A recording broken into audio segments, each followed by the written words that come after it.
بسم اللہ الرحمن الرحیم۔ مجلس تحفظ سنت پاکستان کی طرف سے آپ کے سامنے جس عنوان پر گفتگو کرنا مقصود ہے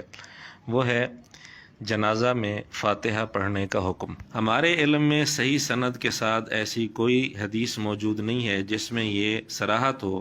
کہ نبی کریم صلی اللہ علیہ وآلہ وسلم نے جنازے کے اندر فاتحہ پڑھی۔ ایسی جتنی بھی روایات ہیں وہ سند کے اعتبار سے ضعیف ہیں۔ البتہ صحابہ رضی اللہ تعالیٰ عنہم کے کچھ آثار صحیح سند کے ساتھ موجود ہیں جن کو سامنے رکھ کر یہ مسئلہ حل کیا جا سکتا ہے۔ نمبر 1 صحیح بخاری حدیث نمبر 1335 میں ہے، طلحہ بن عبداللہ بن عوف کہتے ہیں میں نے ابن عباس رضی اللہ تعالیٰ عنہما کے پیچھے جنازے کی نماز پڑھی، انہوں نے سورۃ فاتحہ پڑھی اور فرمایا کہ میں نے یہ عمل اس لیے کیا ہے تاکہ لوگ جان لیں کہ یہ بھی ایک طریقہ ہے۔ اس روایت میں سنت کا جو لفظ موجود ہے یہاں اس کا لغوی معنی مراد ہے، اس کی تفصیل ہم انشاءاللہ آئندہ کریں گے۔ ابن عباس رضی اللہ تعالیٰ عنہ کی یہ روایت جہاں جہاں بھی صحیح سند کے ساتھ موجود ہے وہاں سنت کا لفظ ہے، کہیں بھی اس طرح کے الفاظ نہیں ہیں کہ یہ آقا علیہ الصلاۃ والسلام کی سنت ہے۔ اگر تو ان کے الفاظ یہ ہوتے کہ یہ نبی کریم صلی اللہ علیہ وآلہ وسلم کی سنت ہے تو پھر یہ بات بالکل ثابت ہو جاتی کہ آقا علیہ الصلاۃ والسلام نے جنازے میں سورۃ فاتحہ پڑھی ہے، لیکن اس طرح کے الفاظ نہیں ہیں، صرف سنت کا لفظ ہے، اور عربی میں سنت کا لفظ طریقے کے معنی میں بھی استعمال ہوتا ہے، تو یہ بات بالکل واضح نہ ہوئی۔ بعض لوگ اس لفظ سے یہ سمجھتے ہیں کہ یہاں مراد آقا علیہ الصلاۃ والسلام کا طریقہ ہے، لیکن یہ بات بالکل واضح نہیں ہے، صرف اس کا ایک مفہوم ہے۔ لیکن بہرحال اتنی بات ثابت ہو جاتی ہے کہ ابن عباس رضی اللہ تعالیٰ عنہ نے جنازے میں سورۃ فاتحہ پڑھی۔ دوسری طرف موطا امام مالک میں حدیث نمبر 481 ہے، صحیح سند کے ساتھ روایت موجود ہے، ابن عمر رضی اللہ تعالیٰ عنہ کا عمل ہے کہ وہ نماز جنازہ میں قرآن نہیں پڑھتے تھے۔ اب ایک صحابی کا عمل یہ آ گیا کہ انہوں نے جنازے میں سورۃ فاتحہ پڑھی، اور دوسرے صحابی کا عمل یہ آ گیا کہ وہ جنازے میں قرآن نہیں پڑھتے تھے۔ ایک تیسری روایت وہ بھی موطا امام مالک میں موجود ہے، حدیث نمبر 479، ابو ہریرہ رضی اللہ تعالیٰ عنہ کا فرمان ہے، انہوں نے جنازہ پڑھنے کا طریقہ خود بتایا کہ میں جنازہ کس طرح پڑھتا ہوں۔ فرمانے لگے کبر تو میں اللہ اکبر کہتا ہوں، وحمدت اللہ اور اللہ کی حمد کرتا ہوں، وصلیت علی نبیہ اور اللہ کے نبی صلی اللہ علیہ وآلہ وسلم پر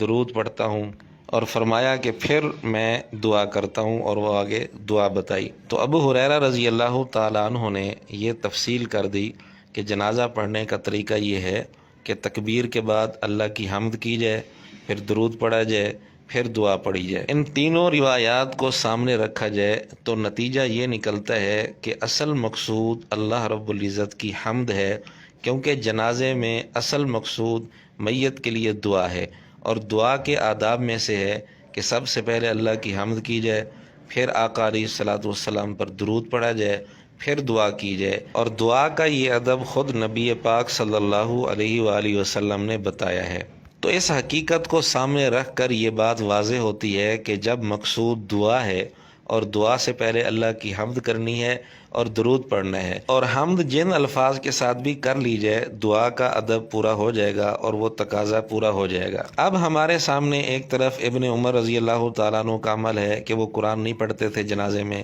ایک طرف ابن عباس رضی اللہ تعالیٰ عنہ کا عمل ہے کہ انہوں نے جنازے میں فاتحہ پڑھی، اور ایک طرف ابو ہریرہ رضی اللہ تعالیٰ عنہ کا فرمان ہے کہ جنازے کے اندر تکبیر کے بعد حمد کی جائے، پھر درود پڑھا جائے، پھر دعا کی جائے۔ ان تینوں کو سامنے رکھ کر ہم نے تطبیق دی علماء احناف نے کہ جنازے میں سورہ فاتحہ اگر حمد کی نیت سے پڑھی جائے تو یہ جائز ہے، کیونکہ اس میں ابو ہریرہ رضی اللہ تعالیٰ عنہ کی مخالفت بھی نہیں ہوگی، ابن عمر رضی اللہ تعالیٰ عنہ کی مخالفت بھی نہیں ہوگی، کیونکہ ہم سورۃ فاتحہ قرآن کے طور پر نہیں پڑھ رہے ہیں۔ یہ ایسے ہے جیسے نماز کے آخر میں رب اجعلنی مقیم الصلاۃ ومن ذریتی، یہ جو آیات پڑھی جاتی ہیں بطور قرآن کے نہیں پڑھی جاتی، کیونکہ اس حالت میں قرآن کریم کی تلاوت درست نہیں ہے، یعنی نماز کے اندر قعدے کی حالت میں، تشہد کی حالت میں۔ تو بطور قرآن کے یہ آیات نہیں پڑھی جاتی بلکہ بطور دعا کے پڑھی جاتی ہیں۔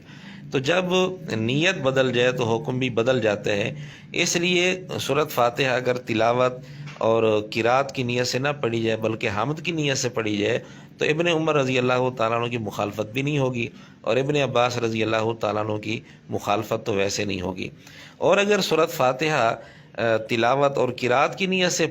پڑھی جائے تو اس میں ابن عباس رضی اللہ تعالیٰ عنہ کے عمل کی مخالفت تو بظاہر نہیں ہوتی، لیکن ابن عمر رضی اللہ تعالیٰ عنہ کے عمل کی مخالفت لازم آئے گی، کیونکہ وہ جنازے میں قرآن نہیں پڑھا کرتے تھے۔ اس لیے ہمارے علماء احناف نے یہ مسئلہ بتایا، فقہ حنفی کی کتابوں کے اندر یہ مسئلہ لکھا ہوا ہے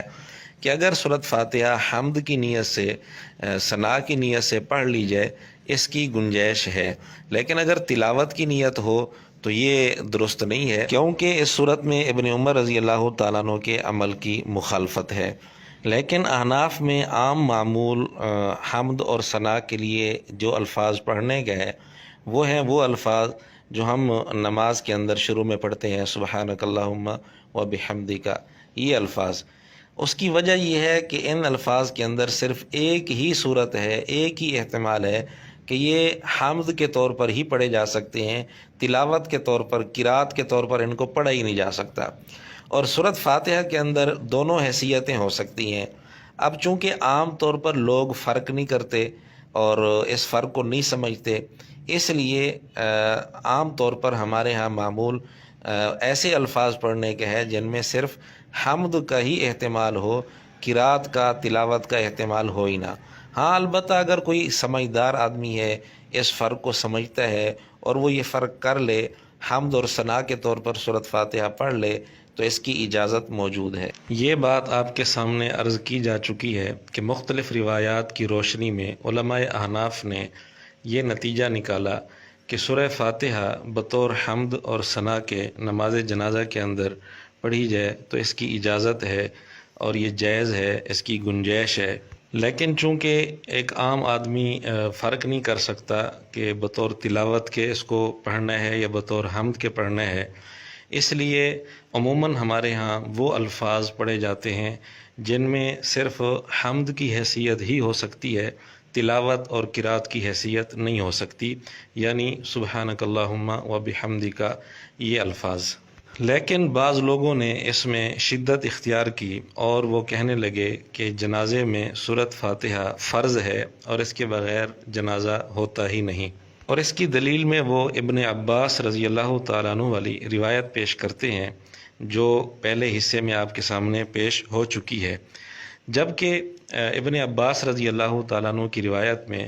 سنت کا لفظ ہے اور ان کا دعویٰ ہے کہ سورہ فاتحہ جنازے میں فرض ہے۔ تو دعویٰ کچھ ہے اور دلیل کچھ ہے، ان کی پیش کی ہوئی دلیل ان کے دعوے کے مطابق نہیں بلکہ خود ان کے دعوے کے خلاف ہے، کیونکہ جو چیز سنت ہوتی ہے وہ بہرحال فرض تو نہیں ہوتی۔ البتہ بعض لوگ یہ کہہ سکتے ہیں کہ سنت کا لفظ تو آ گیا، تو پہلی بات تو یہ ہے کہ جیسا کہ ہم نے پہلے حصے میں بھی یہ بات واضح کی کہ یہاں صرف سنت کا لفظ ہے، یہ الفاظ نہیں ہے کہ نبی پاک صلی اللہ علیہ وآلہ وسلم کی سنت ہے۔ اگر یہ الفاظ ہوتے تو پھر یہ بات ثابت ہو جاتی کہ آقا علیہ الصلوۃ والسلام نے بھی جنازے میں سورہ فاتحہ پڑھی ہے، لیکن یہ الفاظ نہیں، صرف سنت کا لفظ ہے، اور سنت طریقے کے معنی میں بھی آتا ہے، اور سنت کا لفظ جائز کام کے لیے بھی بولا جاتا ہے۔ تو ابن عباس رضی اللہ تعالیٰ عنہ کا یہ مقصد بھی ہو سکتا ہے کہ یہ عمل بھی جائز ہے اور ہم بھی جائز کہتے ہیں۔ ہو سکتا ہے بعض بھائیوں کو یہ بات سمجھنے میں دشواری ہو، تو ان کے سامنے ہم ایک زبردست مثال پیش کرتے ہیں کہ غیر مقلدین جو اس سلسلے میں شدت اختیار کرتے ہیں اور جنازے میں سورۃ فاتحہ کو فرض قرار دیتے ہیں،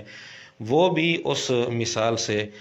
مطمئن ہو جائیں گے اگر ان کی نیت سمجھنے کی ہوگی تو۔ وہ مثال یہ ہے کہ صحیح مسلم حدیث نمبر 1198 ہے، ابن عباس رضی اللہ تعالیٰ عنہ سے ان کے شاگردوں نے سوال کیا کہ دو سجدوں کے درمیان ایڑیوں پر بیٹھنا کیسا ہے؟ انہوں نے فرمایا کہ یہ سنت ہے۔ شاگردوں نے پھر کہا کہ ہم تو اسے بڑی زیادتی سمجھتے ہیں آدمی کے ساتھ، یہ تو اس پر زیادتی ہے کیونکہ اس میں تکلیف، مشقت ہے۔ تو بہرحال ابن عباس رضی اللہ تعالیٰ عنہ نے فرمایا بل ہی سنت نبی کا، یہ تیرے نبی صلی اللہ علیہ وسلم کی سنت ہے۔ اب وہاں تو صرف سنت کا لفظ تھا اور یہاں لفظ ہے سنت نبی کا، تیرے نبی صلی اللہ علیہ وسلم کی سنت ہے۔ لیکن غیر مقلدین بھی اس طریقے کو سنت نہیں سمجھتے، جس کی دلیل یہ ہے کہ آپ ان کی کسی بھی مسجد میں چلے جائیں، آپ کو یہ طریقہ نہیں ملے گا کہ دو سجدوں کے درمیان وہ ایڑیوں پر بیٹھتے ہوں۔ اب جب کہ سنت کا لفظ بھی ہے اور ساتھ نبی کا لفظ بھی ہے، اس کے باوجود وہ اس سے جواز مراد لیتے ہیں، یعنی وہ یہ کہتے ہیں کہ یہ طریقہ بھی جائز ہے، یعنی یہاں وہ سنت کا لفظ جائز کے معنی میں لیتے ہیں۔ وہ بھی اگر کوئی غیر مقلد کہے کہ جی نہیں ہم جائز کے معنی میں نہیں لیتے، تو پھر ہمارا ان سے سوال تو بنتا ہے کہ وہ پھر اس پر عمل کیوں نہیں کرتے؟ عام طور پر اس طریقے پر ان کا عمل بھی نہیں ہے۔ تو یہ بات اس بات کی واضح دلیل ہے کہ وہ یہاں جائز کے معنی میں لیتے ہیں۔ ان کے نزدیک یہ طریقہ جائز ہے لیکن سنت نہیں ہے، معروف معنوں میں یہ لفظ یہاں استعمال نہیں ہوا۔ اور ہم بھی یہی کہتے ہیں کہ یہاں ابن عباس رضی اللہ تعالیٰ عنہ نے سنت کا لفظ جائز کے معنی میں استعمال کیا ہے، معروف معنوں میں استعمال نہیں کیا۔ اب اگر اس حدیث میں غیر مقلدین سنت کو جائز کے معنی میں لیں تو یہ مجرم نہیں ہے، اور اگر ہم اس روایت میں جنازے میں فاتحہ پڑھنے والی روایت میں سنت کو جائز کے معنی میں لے لیں تو یہ کون سا جرم ہو گیا؟ بہرحال اس ایک مثال سے یہ بات واضح ہو گئی کہ سنت کا لفظ جائز کے معنی میں بھی استعمال ہوتا ہے، اور ہم نے ابن عباس رضی اللہ عنہ کی روایت میں جو سنت کو جائز کے معنی میں لیا ہے اس پر ہمارے پاس قرینہ اور دلیل بھی موجود ہے، ابن عمر رضی اللہ تعالیٰ عنہ کی روایت اور ان کا عمل کہ وہ جنازے میں قرآن نہیں پڑھا کرتے تھے۔ اس روایت کی روشنی میں ہم نے یہاں سنت کو جائز کے معنی میں لیا تاکہ دونوں روایات میں ٹکراؤ پیدا نہ ہو۔ اور یہ توجیہ بھی ہم نے اس لیے اختیار کی کہ سورہ فاتحہ بطور ثنا اور حمد کے پڑھی جائے، تلاوت کے طور پر نہ پڑھی جائے۔ تو یہ توجیہ کرنے کی وجہ بھی یہی ہے تاکہ ابن عمر رضی اللہ تعالیٰ عنہ والی روایت سے اس کا ٹکراؤ پیدا نہ ہو۔ اور اس سے یہ بات بھی واضح ہو گئی کہ احناف یہ کوشش کرتے ہیں کہ کسی بھی مسئلے کے متعلق تمام روایات کو سامنے رکھ کر پھر نتیجہ نکالا جائے۔